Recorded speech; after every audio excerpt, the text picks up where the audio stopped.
पढ़ो।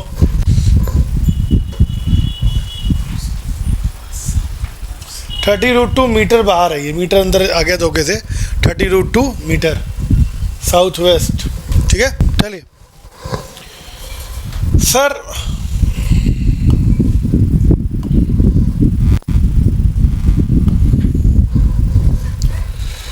थर्ड कौन बोला? Shukla, very good, yes. ध्यान दीजिएगा सर,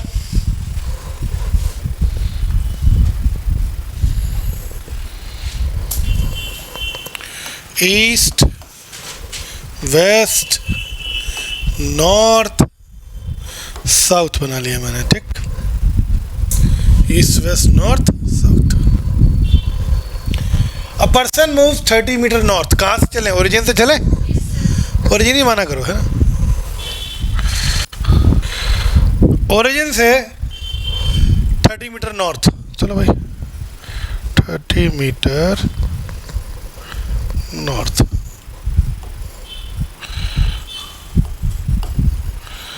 मीटर नॉर्थ दिख रहा है ना सबको? देन 30 मीटर ईस्ट, घूम गए ईस्ट की तरफ चलेंगे, इधर जाना पड़ेगा हमको। अरे ईस्ट यही तो है। देन 30 मीटर ईस्ट,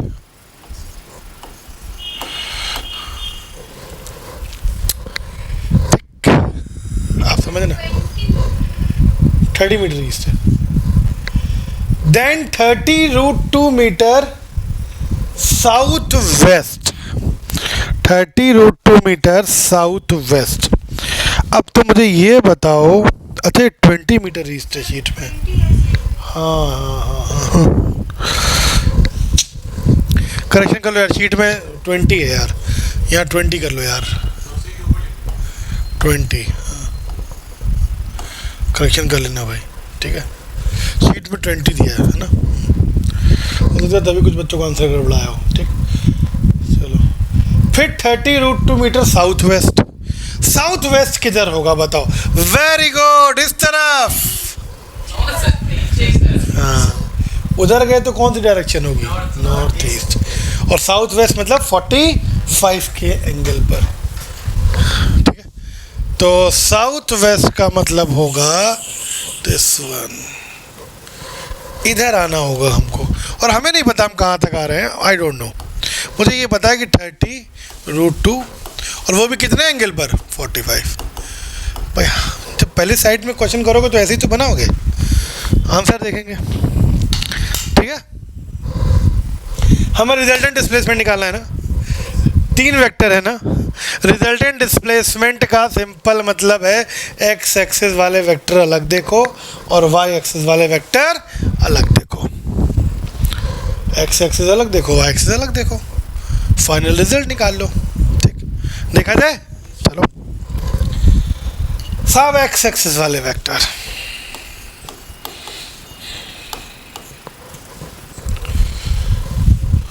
पर ये डायग्राम समझ में आ गया सबको? डायग्राम क्लियर हो गया सबको? बोलो बच्चों, ठीक। क्या ये इसमें लिखा जाएगा एक्स एक्सिस में? ये क्यों नहीं लिखा जाएगा? क्योंकि ये प्योर वाई है, प्योर वाई का कोई प्रभाव प्योर एक्स में नहीं होता। ये लिखा जाएगा 20, हाँ, +20 की -20 प्लस, क्यों? उधर जा रहा है ना, उधर जाए तो पॉजिटिव, इधर आए तो नेगेटिव, ऊपर जाए तो पॉजिटिव, नीचे आए तो नेगेटिव, ठीक है। तो सर कितना होगा? +20, ठीक है सर। 30√2 है, इसका x कंपोनेंट देखना बाबू, इसका x कंपोनेंट किस तरफ होगा? ऐसे पूरा घुमा के करेंगे कि जो करीब में x एक्सिस होगा, करीब में जो x एक्सिस होगा वैसे करेंगे। तो बताओ कितना आएगा? 30√2 एंगल कितना दिया है? हॉरिजॉन्टल के साथ ही 45 दिया है। 30√2 cos 45। अरे बोलो यार, अरे यार यही तो x एक्सिस होगा यहाँ के लिए, हॉरिजॉन्टल। 30√2 cos 45 प्लस की माइनस, क्यों माइनस? क्योंकि इसका जो एरो है वो इधर जाएगा। अरे शेड लाइट डालोगे तो जो परछाई बनेगी इसकी, तो एरो उधर ही तो जाएगा। बोलो यार। तो तो माइनस, अरे ये क्या हो गया, माइनस 30√2 cos 45 होगा। पहले बताओ ये समझ में आया कि नहीं? इसको थोड़ा सॉल्व कर दूं। देखो 20 माइनस 30√2 cos 45 की वैल्यू कितनी होती है? 1/√2 होती है। बोलो बच्चों, ये √2 से √2 कैंसिल होगा, मुझे लग रहा है -10 आएगा। अरे 20 और ये -30 तो कितना आएगा? -10। पर बताओ ये समझ में आया कि नहीं? एक्स एक्सिस समझ में आया कि नहीं? क्लियर है? पहले एक्स एक्सिस नोट करोगे, पहले एक्स एक्सिस नोट करो फिर वाई एक्सिस बताते हैं।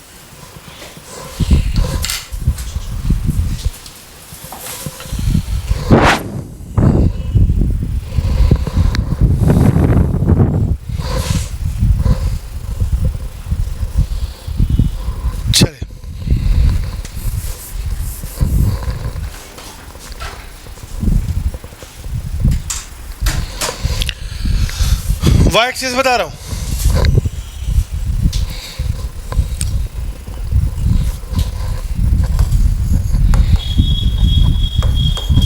वाई एक्सिस एक तो +30, ये प्लस की माइनस, क्यों प्लस? ऊपर जा रहा है इसलिए प्लस। ठीक, और फिर 30√2 इसका कंपोनेंट होगा 20 का, क्यों नहीं होगा? प्योर एक्स है, प्योर एक्स का कोई प्रभाव प्योर वाई में नहीं होगा। इसका कंपोनेंट होगा, हाँ 30√2 sin 45। अरे इधर कॉस होगा तो इधर साइन। बोलो एरो किधर आएगा? नीचे आएगा कि ऊपर? एरो नीचे आएगा। अरे ये एरो किधर आएगा? नीचे आएगा। तो प्लस की minus? Minus. Very good, minus 30√2 sin 45 लिख दूं? बोलो बोलो यार। ठीक, +30 माइनस 30√2 sin 45 की जगह 1/√2 लिख दूं? √2 से √2 कैंसिल, 30 माइनस 30। बोलो ये आया, 0 कह दूं? बोलो भैया 0। ये समझ में आया? ये नोट करो वाई एक्सिस, फिर बताते हैं तुमको फाइनल आंसर कैसे निकला इस क्वेश्चन का।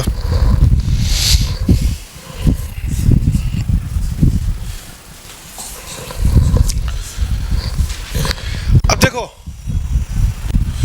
देखो अगर फाइनल देखा जाए पोजीशन क्या आ रही है? वाई एक्सिस कितना आया? 0। एक्स एक्सिस कितना आया? -10। बताओ ये कहाँ पर पॉइंट होगा? y 0 और x -10, मुझे लग रहा है यहाँ कहीं होगा। बोलो इस पॉइंट y 0 होगा और x -10, ये तो कोऑर्डिनेट होंगे ये। बोलो यार, तो -10, 0, x आ गया -10, y आ गया 0।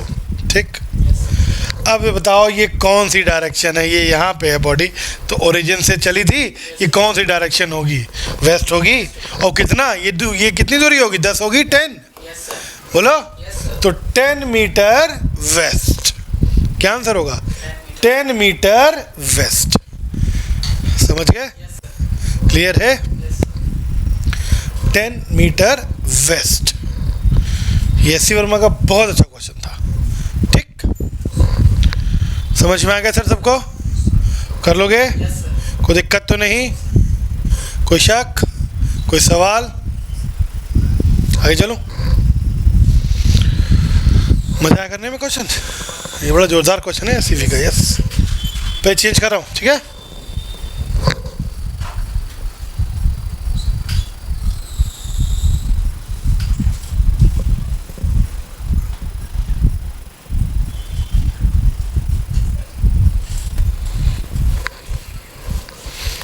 ठीक, चलिए सर। सर आइए, आपको एक चीज़ और सिखाते हैं यार। एक एक कॉन्सेप्ट समझ रहे हो ना बच्चों? बहुत मेहनत से समझा रहा हूँ, एक एक बात को एकदम बारीक लेके जा रहा हूँ। एक एक बात को दिमाग में फीड करते रहना, और रिवीजन बहुत ज़रूरी है। रिवीजन करते रहना। सर अब आते हैं, एक आपको कॉन्सेप्ट सिखाते हैं, दैट इज़ प्रोजेक्शन। क्या होता है प्रोजेक्शन? कुछ नहीं यार, प्रोजेक्शन का एक्चुअल मतलब है कंपोनेंट, प्रभाव, इफेक्ट। कंपोनेंट कह दो या इफेक्ट कह दो। समझना कैसे?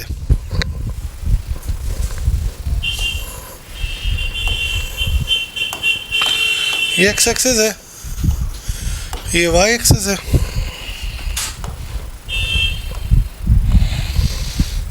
कोई वेक्टर है एफ,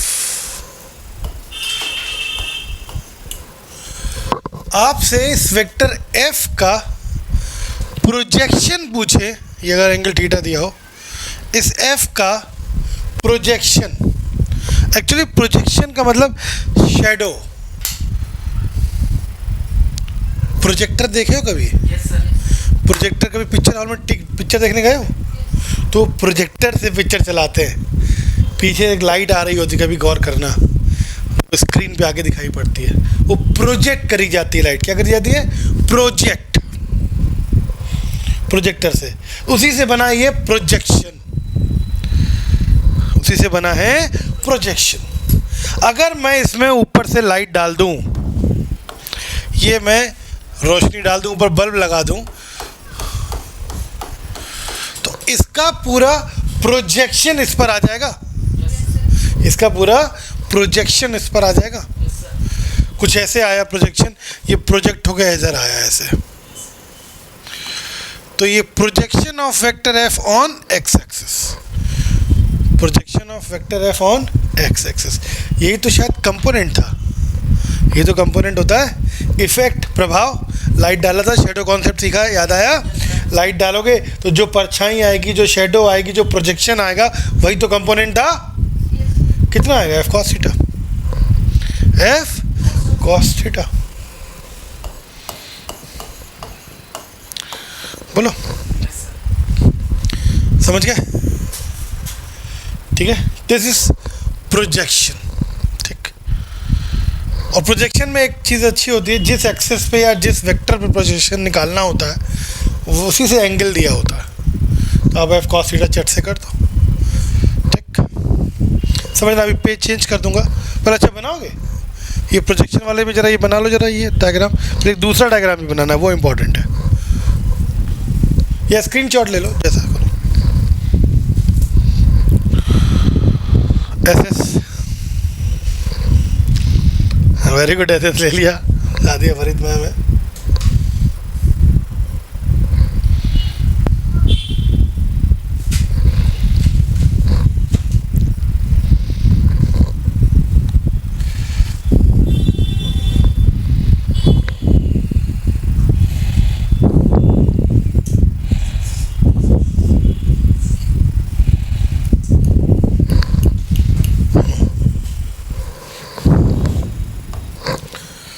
साहब, तुम तो क्वेश्चन में क्या कहते हैं?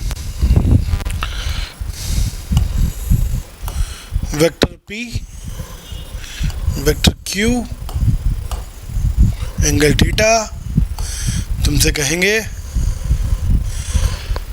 Projection of vector Q on vector P, projection of vector Q on vector P, या फिर कह सकते हो component of vector Q on P, Q का कंपोनेंट पी पर।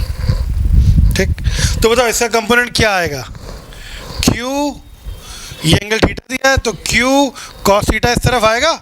बोलो यार, कंपोनेंट क्या आएगा? क्यू कॉस थीटा आएगा। ठीक, तो projection of Q on P, projection of Q on P, बोलो, that is q cos theta, that is q cos theta। पहले बताओ ये बात समझ में आई? ठीक है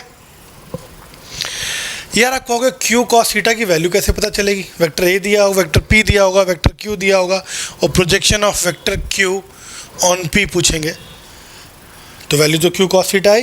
तो क्यू कॉस थीटा की वैल्यू कैसे पता चलेगी? अरे यार बहुत आसान है। तुम्हें फार्मूला याद है? तुम्हें फार्मूला पी डॉट क्यू का फार्मूला याद है?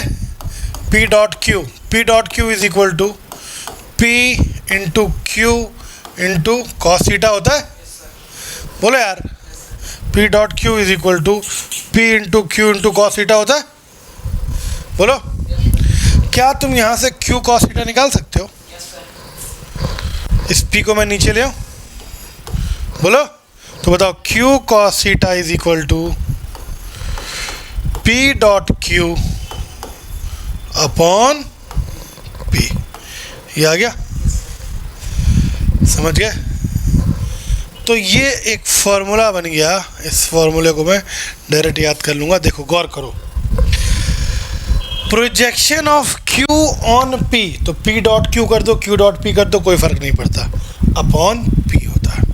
सुनो, कहानी क्या होती है? जो ऑन वाला मैटर लिखा है ना, ऑन पी, जिस पर प्रोजेक्शन निकालना होता है वही आता है नीचे मैग्नीट्यूड में, ऐसे उसमें, ठीक। बाकी ऊपर तो कोई भी डॉट कर सकते हो, जैसे समझो। कहीं लिखा हो projection of vector A on B, बताओ क्या फॉर्मूला बनेगा? बताओ। सिंपल, ऑन बी है तो सिंपल क्या आएगा? ए डॉट बी कर दो, चाहे बी डॉट ए कर दो, कोई फर्क नहीं पड़ता। ए डॉट बी अपॉन क्या लिखे? ए की बी? बी। Very good. जिस पर प्रोजेक्शन निकालना वही आता, ठीक। Projection of M on N, बोलो क्या फॉर्मूला बनेगा? एम ऑन एन लिखा है तो M dot N upon N. पहले बताओ ये समझ में आया कि नहीं? क्लियर है? ये नोट करोगे? नोट करो। Very good Pandey.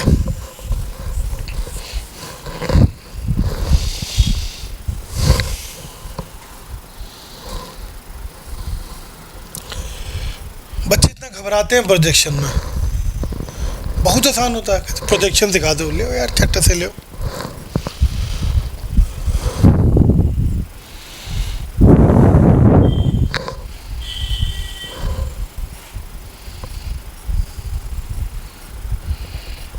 सर जी, एक क्वेश्चन हम आपको कराना चाहते हैं, बहुत सिंपल सा क्वेश्चन है, थोड़ा सा गौर करिएगा भाई।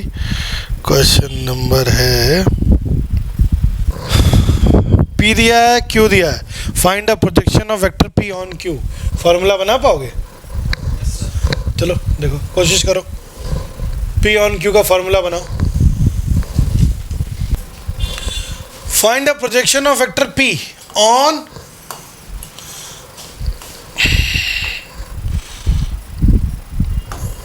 गौर करो, ऑन क्यू है तो फॉर्मूला क्या बनेगा? ऑन क्यू पे निकालना है, फॉर्मूला बनेगा P dot Q upon Q, मतलब मैग्नीट्यूड, ठीक। साहब पी डॉट क्यू निकाल सकते हो? अरे तुरंत निकाल लेंगे यार, सिखा चुका हूँ मैं dot product. P dot Q,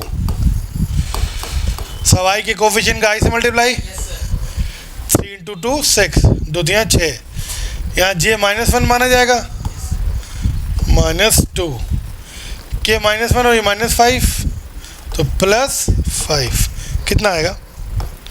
6 ये 5 11, अबे कि 4 9, ये आएगा, ठीक है।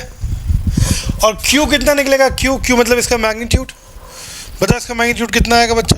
मैग्नीट्यूड आता है, किसी भी वेक्टर का मैग्नीट्यूड होता है अंडर रूट आई के कोफिशिएंट का स्क्वायर, यानी कि 3 का स्क्वायर, प्लस जे के कोफिशिएंट का स्क्वायर, प्लस के कोफिशिएंट का स्क्वायर। साइन नहीं देखते हैं तो कितना आएगा ये? √38 अंडर रूट 9 + 4 + 25, ये √38 आ रहा है यार, √38, ठीक है। ठीक है, सारी वैल्यू मैं यहाँ पुट कर दूँ। अगर मैं सारी वैल्यू वहाँ रख दूँगा तो बताओ कितना हो जाएगा? पी डॉट क्यू कितना है? 9 अपॉन √38। ठीक है, ठीक है। तो प्रोजेक्शन का ये मामला ख़त्म हो गया। अब इस तरीके में देखो, एक तरीके का क्वेश्चन कई बार और बनता है, ये तुम ऑप्शन से ही समझ लेना। पहले ये नोट कर लो सब लोग, फिर मैं बताता हूँ।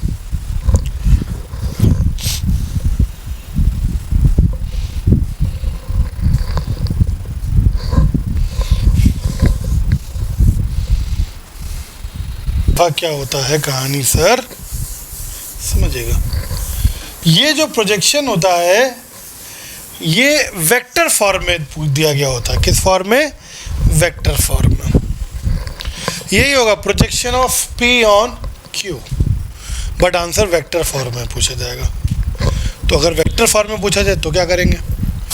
Projection of P on Q, कोई दिक्कत नहीं है, सिंपल यही concept, P dot Q upon Q, इतना तो कर लोगे ना। अब पूछ किस फॉर्म में रहे हैं? वेक्टर फॉर्म में आंसर आ रहा है, तो क्या करेंगे? वेक्टर फॉर्म में क्या करेंगे? देखो इसका प्रोजेक्शन Q पर, P का प्रोजेक्शन Q पर, यानी P पूरी तरीके से समर्पित हो गया है Q पर। बोलो, P का पूरा समर्पण किस पे है? Q पर। P ने अपने आप को Q पर समर्पित कर दिया, तो अब जिस पर समर्पित कर दिया उसी वेक्टर पे वो खो गया उसमें। Projection of P on Q, यानी P जो है Q में खो गया। ठीक, तो अगर आप किसी में खो जाते हैं तो आपको वही वही दिखाई पड़ता है। तजुर्बा होगा आप लोगों को, ठीक है सर। तो सर वही दिखाई पड़ता है। तो जब P को Q पर समर्पित कर दिया गया है तो Q ही Q दिखाई पड़ेगा। बोलो, तो वही हो जाता है, तुम जो नहीं हो तो कुछ भी नहीं है, माना ये महफिल जवां है हंसी। तो अभी तो Q दिखेगा ना बाबू, Q दिखेगा तो Q का यूनिट वेक्टर का मल्टीप्लाई कर दो। तुम्हें याद होगा यूनिट वेक्टर का मतलब जिसका मैग्नीट्यूड 1, यूनिट वेक्टर जिसका मैग्नीट्यूड 1। अब अगर 1 का मल्टीप्लाई किसी चीज़ में करोगे तो क्या कोई फ़र्क पड़ेगा?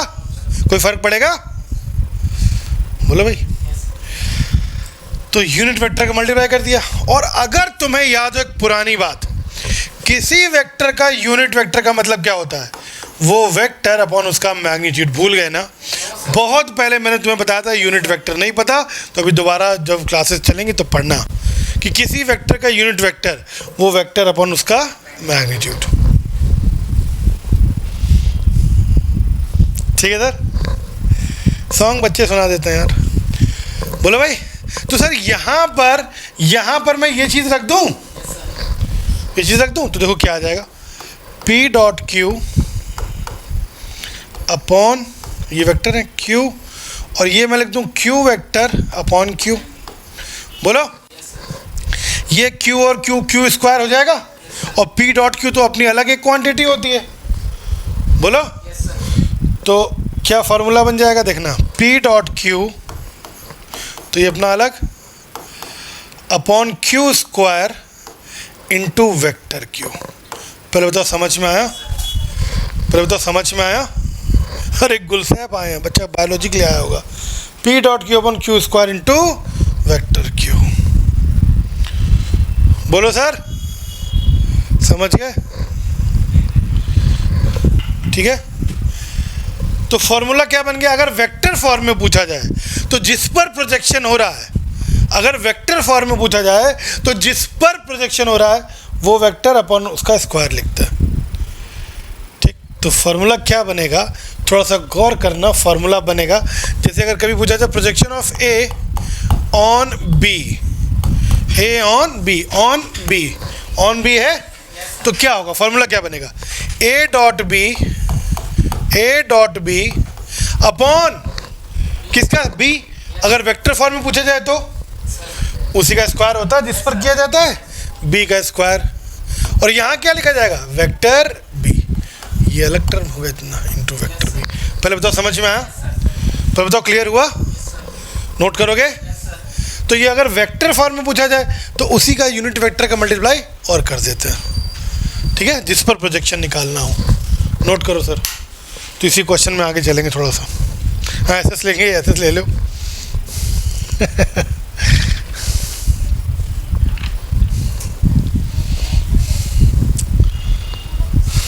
हाँ वेक्टर का यूज़ हर जगह होता है, 1D 2D NLM, उन्हीं सब में पूछते हैं ज़्यादातर।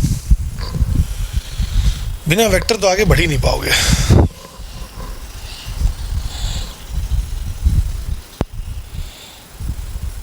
लिया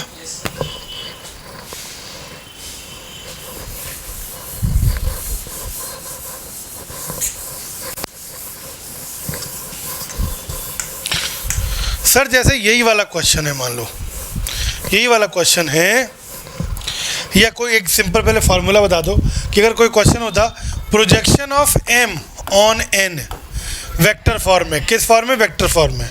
बताओ क्या फार्मूला आता? फार्मूला आता m डॉट n अपॉन क्या होता, बोलो?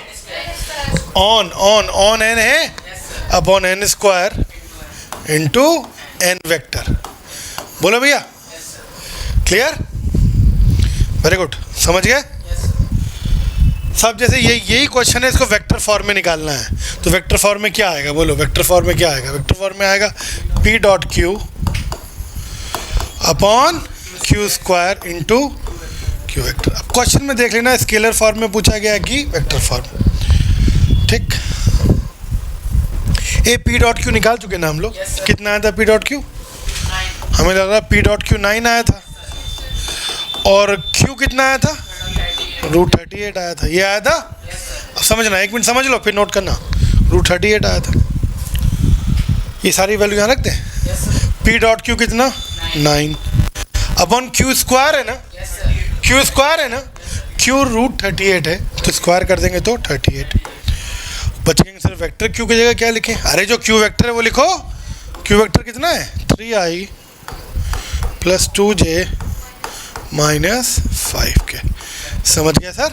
हो गया आंसर, क्लियर है? तो this is projection of p on q। अब ऑप्शन तुम लोग देख लेना, ऐसा क्वेश्चन है कि ऑप्शन वेक्टर फॉर्म में है कि स्केलर फॉर्म में है, उस हिसाब से आंसर बता देना। नोट कर लो किस फॉर्म में है।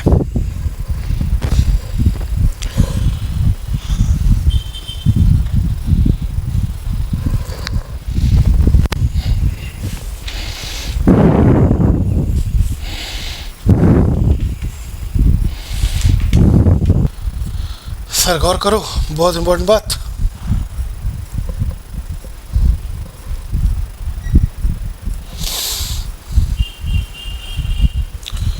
कई बार क्या होता है ना, सिंपल क्वेश्चन आता है, क्या कोई वेक्टर दिया होगा, एक नया तरीके का कॉन्सेप्ट है ना, कोई वेक्टर कहेंगे a इज इक्वल टू, जैसा क्वेश्चन तुमको दिखाता हूँ। क्वेश्चन नंबर है 37।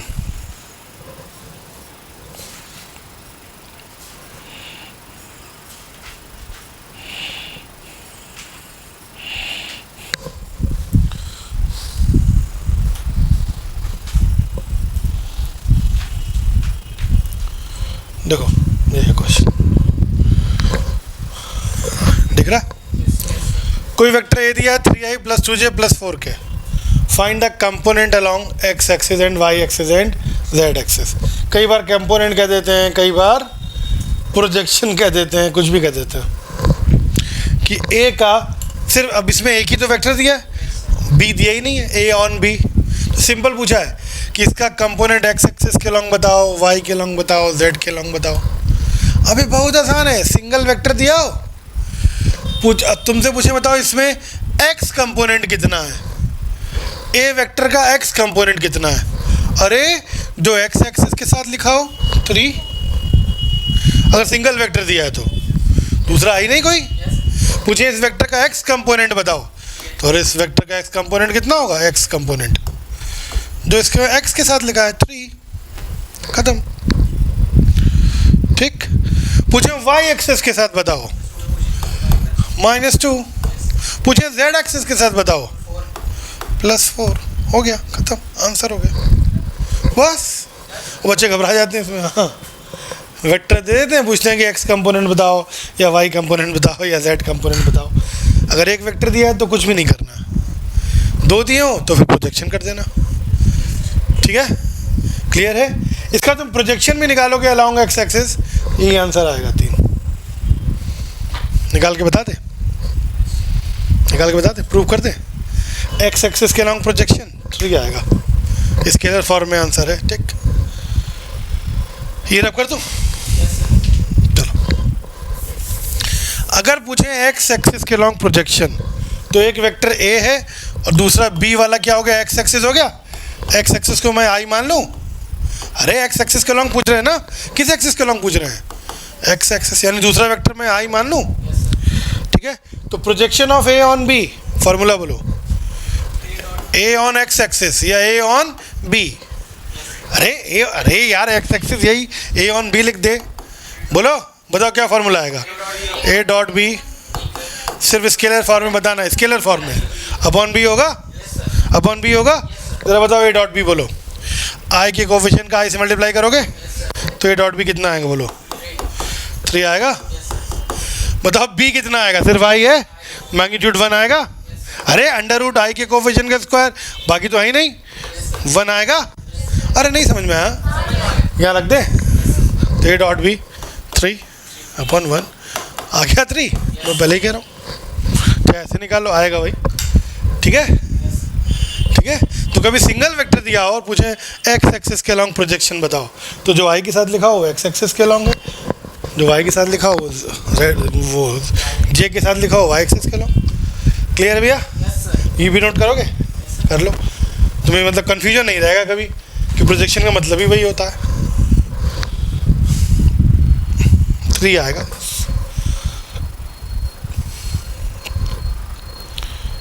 प्रोजेक्शन का फील आ गया।